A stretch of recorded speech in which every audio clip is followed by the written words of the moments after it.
Greetings, ladies and gentlemen of the internet. It's Rock North Block Connection with the weekly comic book roundup, and right now we're looking at the War of the Realms tie-ins for the week. Yes, I know it's event books tie-ins, but that's the only event going on right now that I am following. Alright, so kick things off with War of the Realms number 4.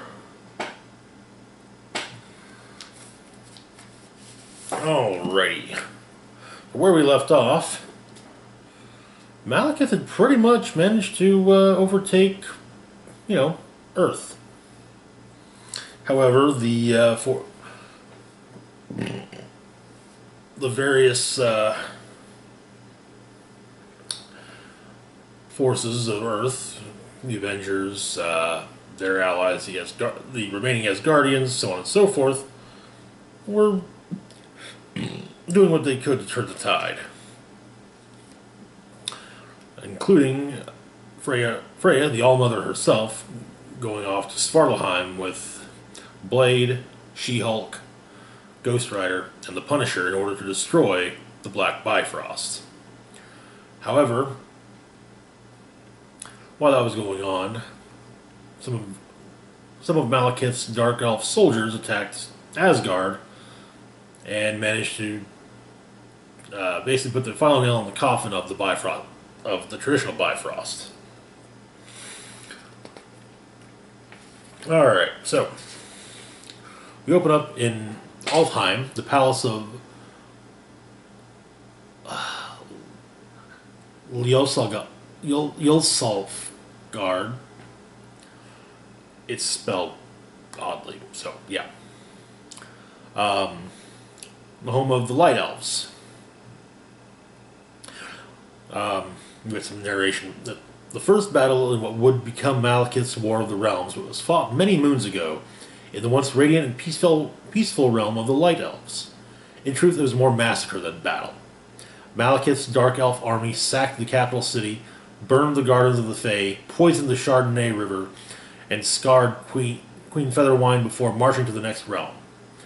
The Light Elf survivors have lived in squalor and hunger ever since, starving not just for elvish spice cakes and chocolate-covered mushrooms, but driven above all else for one searing, all-consuming hunger for revenge.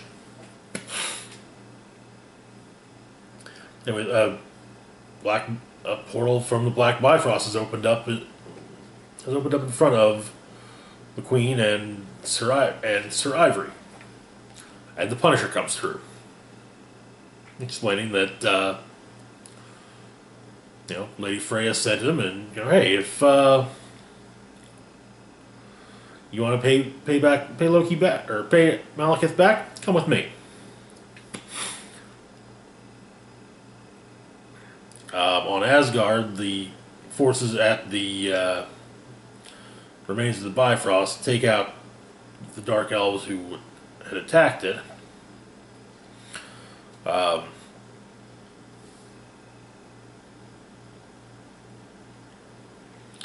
And while they were able to get their forces out, they now have no way to get them back.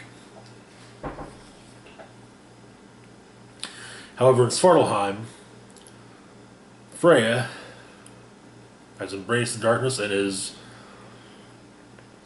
slaughtering Dark Elves left and right as they come for her. She finally Hulk is the one member of her strike force sticking around, and she insists that Hulk leave, but well, there are too many elves that need smashing. However,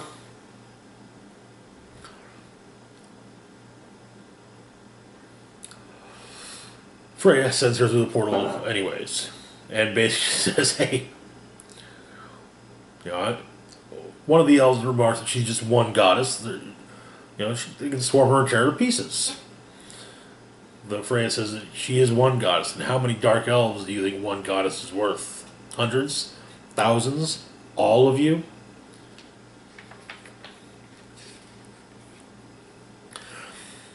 Then we see some of the other realms, where, first off, it turns out that She-Hulk ended up in Nidavellir, the home of the dwarves. And basically, this big war, dwarves follow Hulk, dwarves smash, and pretty much gets all the doors on their feet. In Vanaheim, the realm of the reclusive Vanir gods, Blade has shown up and is basically taking all, saying, "Hey, come on, let's. You want a shot at Malekith? Another shot at Malekith? Let's go." In Niflheim, uh, Ghost Rider has got a bunch of giant spiders following him.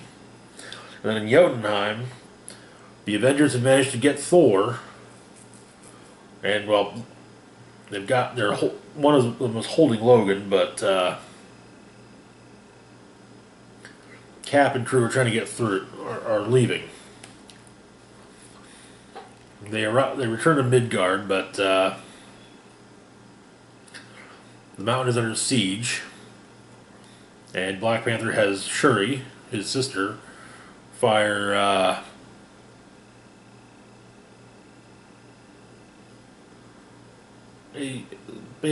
fire a weapon built into the Celestial. And Odin shows up, asking where his wife is, and we see shots of another shot of Freya fighting Dark Elves, and then we see a shot of Captain Marvel, the Agents of Atlas, fighting in China. Fighter jets attacking the Frost Giants in New York.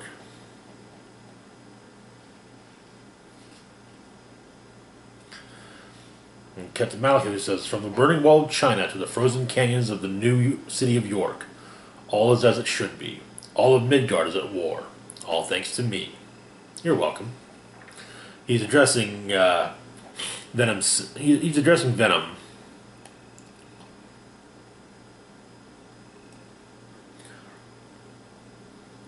Who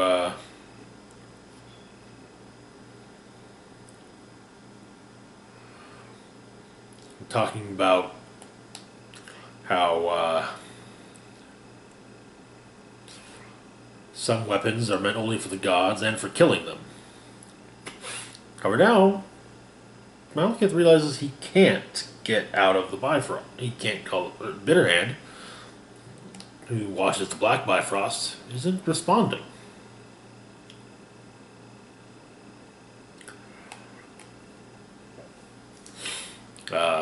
Punisher tells, back at the Avengers Mountain, Punisher tells Odin that, yeah,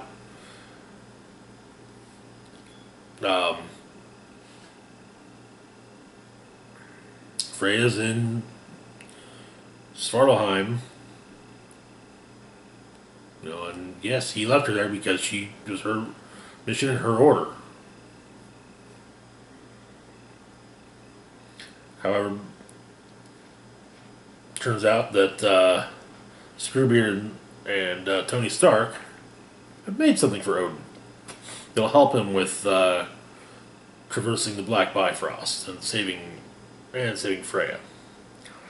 Anyways, Malekith is able to finally open the Black Bifrost, make his way through, and he promptly stabs Freya. He's got Venom symbiote at least with him.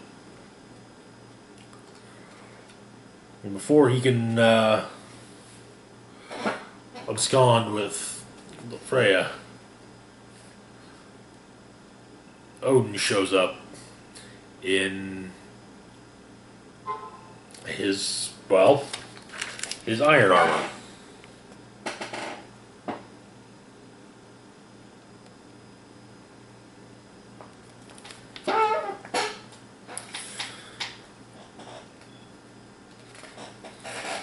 And so the two of them fight back to back, and flirting constantly.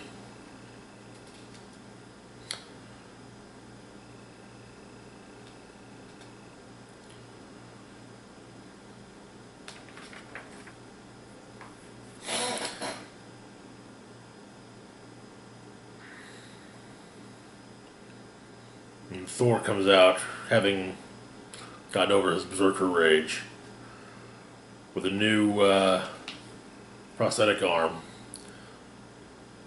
built in the destroyer armor. And while Jane Foster explains that since the Black Bifrost is now destroyed, Malekith's forces cannot be retreat or be reinforced. And it's time to fight the invaders. And she says, with the Avengers in the lead, however, Thor interrupts her and says that there's only one who will lead the fight. His name is Thor.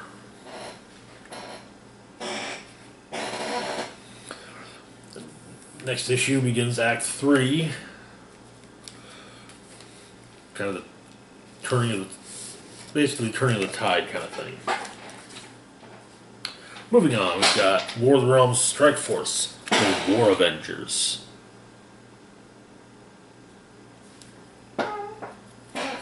This was actually supposed to go out last week, but hey, things happen. Alright, so, the War Avengers, this actually kind of follows and leads into and follows up on a scene from War of the Realms number 3 where Carol Danvers and her team showed up in London to help Black Knight and his allies. So, start off with Deadpool fighting a lava shark and figuring that the best idea, that since he's near water, jump in the water, have it chase after him. It doesn't exactly work out the way he wished it would, and he ends up getting, in fact, eaten by it and found by Namor. They have an argument.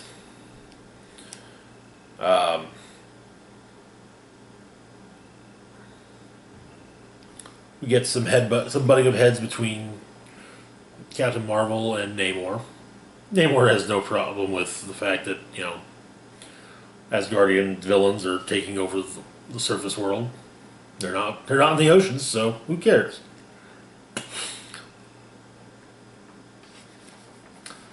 And so, back at Avengers Mountain, they build a strike fort. First off, Weapon H, then Venom. And Carol also explains that this is not, what they're doing isn't to win.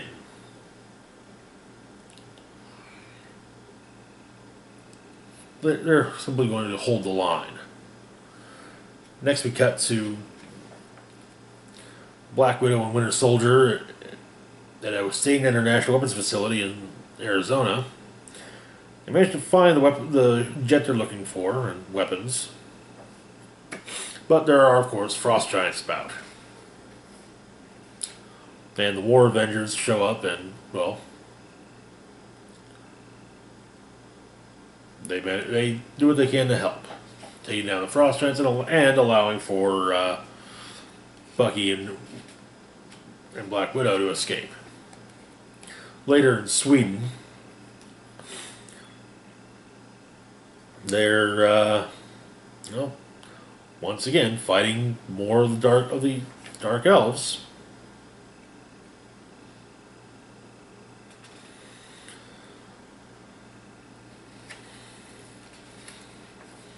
Then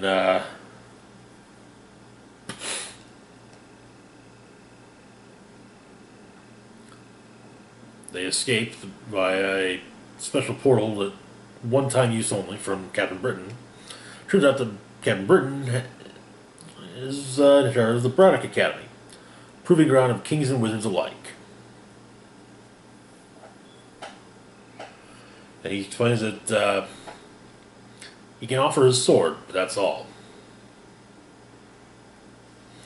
He's not going to involve his students in a deadly war.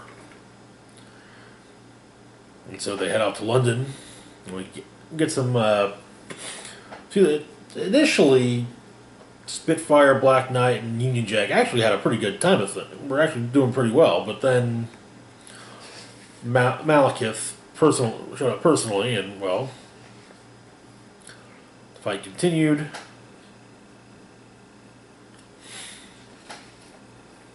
You also get more of the fight between Malekith and Venom.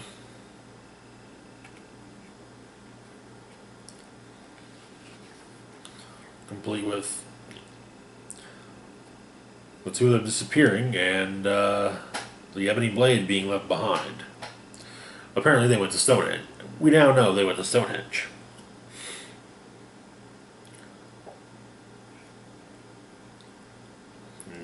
It's a frustrating... Carol's frustrated, but they have to keep on. They have to keep at it.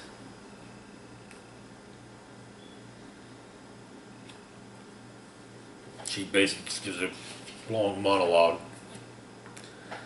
I've been saying it all week, but maybe I never really listened. Never really heard myself. I'm so used to being the most powerful woman in the world, in the room. A superhero. A soldier in name only. Whether we like it or not, war is a big dumb game. Pulled out of its box every once in a while. Dusted off and played. For land, for honor, for spite. For the fate of the whole damn world. Sometimes we get to be the players. The mighty generals rolling those dice. Other times, though, we're just little plastic game pieces. Soldiers, spread across the board just like all the rest. It was pure hubris to believe we could win this war all by ourselves. But we can damn sure play our part until the next roll of the dice. Or until a hand drops down and plucks us from the board. We can stand. We can fight. And it ends in China with her saying, "War Avengers, assemble." Going up against Lady Cinder. Or Queen Cinder. Alrighty, next up we've got War of the Realms, Giant Man, #1. Honestly, I think Giant Men would have been a better title, but I'm not in charge of these things. Alright. So, starts off, Scott Lang is having a sleep paralysis dream, but he's awoken from it, and he has a conversation with Freya. Basically, Freya is distraught over Loki's death, over Loki's apparent death at the hands of Lo-Fei, and wants to turn Lo-Fei back. And so she tells Scott that she asks Scott to go up against Ymir the Frost Giant, the first Frost Giant, but not to do so alone, and there will be others joining him. In Florida, no less.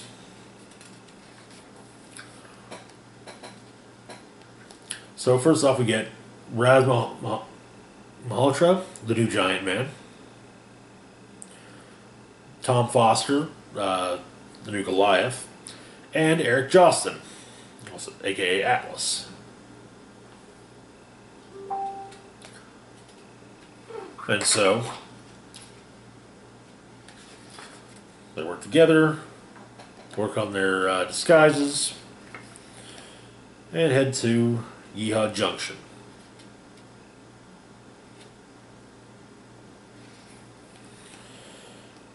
For Operation Storm the Castle.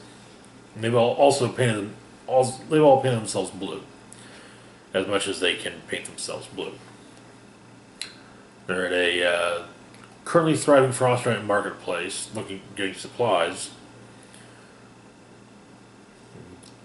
Goliath tries to help out some of the nearby people, but he shrinks back down to do so. However,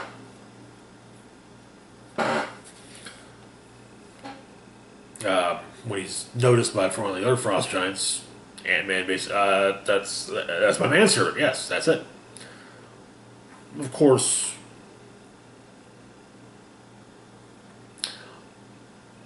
Goliath is not happy with the fact that apparently the words rolled off Scott's tongue so easily, and they're hiding in a kennel right now kennel full of ice hounds.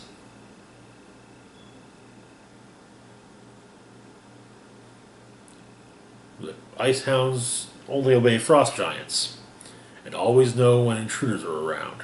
So the hounds go after him, the actual frost giants go after him, and they make a run for it. However, and as he's taller than he's ever been, Goliath is having trouble with keeping size.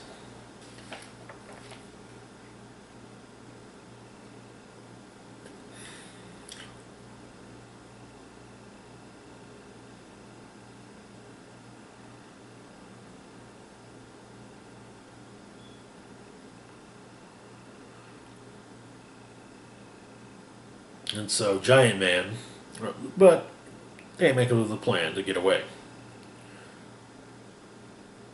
With the exception of Giant Man, they shrink back down to human size. That way, one of them can carry the remaining three.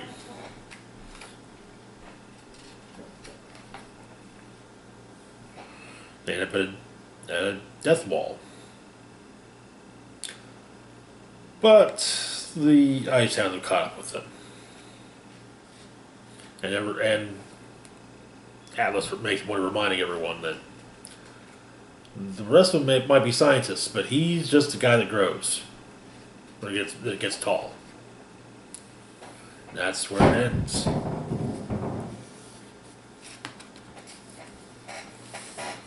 That's the one. I'll say this, it's nice to see Atlas running around again. He's, I think he's a character that Marvel editorial is kind of spinning their wheels about with, well, how do we use it? What to do with, so, yeah.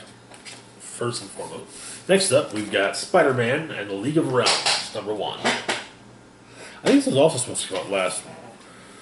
No, I think this was, okay, I think this is actually supposed to, I think this is actually on time. Anyway, it's kind of, it has to come out on time because it takes place after War Realms #4.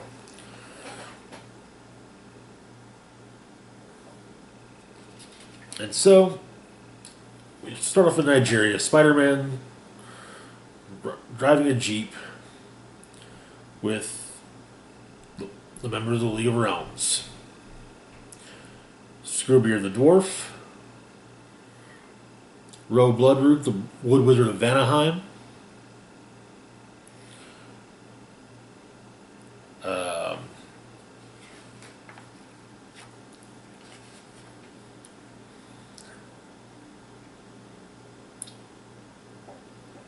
Sir Ivory Honeyshot of Alfheim, who we met in War Realms #4, the Troll, Ud, and Titania Matilda Vesuvius of the Mountain Giants of Jotunheim. And Spider-Man at the head. So we also go back to Spider-Man talking with Thor, asking, why are you picking me to lead this?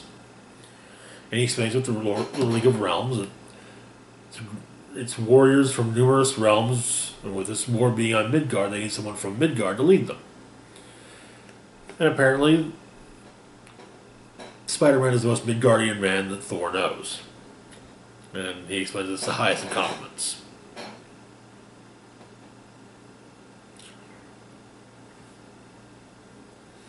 And he's like, just remember, you're from the neighborhood of Spider-Man. Though Thor, adds that's why he's perfect for the job. So the job, it turns out, is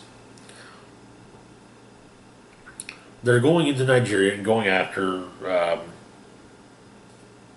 the Angel Fernand, who is leading the War Angels. A group of them.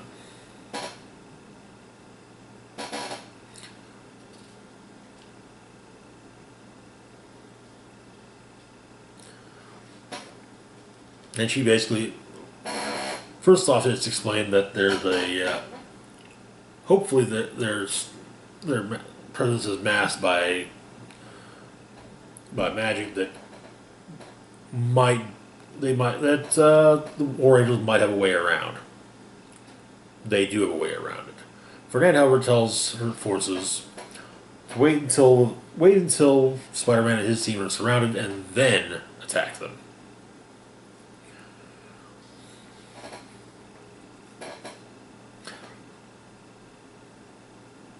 And so the downside here is that all of these warriors are, well,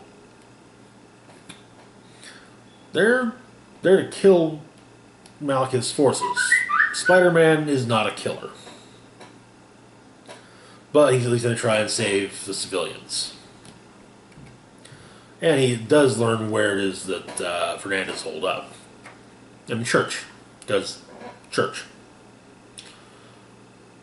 And the rest of us seems actually doing a pretty good job of fighting the rest of the War Angels. But Spider-Man fights Fernand some, and she gives a monologue while she's wailing on him. I am Fernand, the High Polmar, serving at the pleasure of my queen, the queen of the warrior angels of heaven. I have been bred since birth to be the ultimate soldier, forged in the fires of warfare to be a perfect weapon, conditioned to relish conflict, pain, and bloodshed. I am the living embodiment of death. I can never stop. To which Spider-Man replies, I'm so sorry.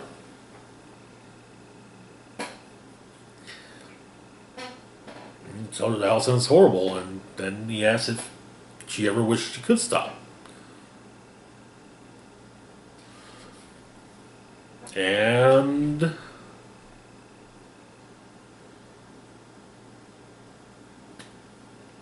she orders him down. Spider-Man to try talking things out. I suppose it's diplomacy. Malekith, of course, is not like this. But the other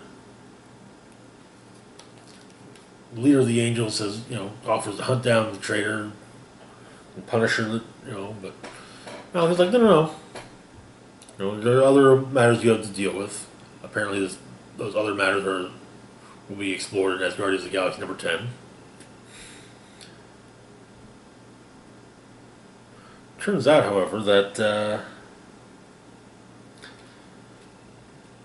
Malekith has passed along one of his most trusted lieutenants to the Angels.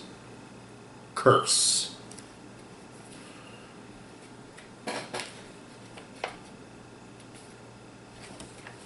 And that is where the issue ends. And that's it for the War of the Realms tie-ins for this week. As always, feel free to like, share, and subscribe. Hit the bell icon to be notified when I put up new content. As always, my Facebook, Twitter, and Patreon links can be found in the description box down below. This is Rock Roll Spock signing off saying, live long and rock hard.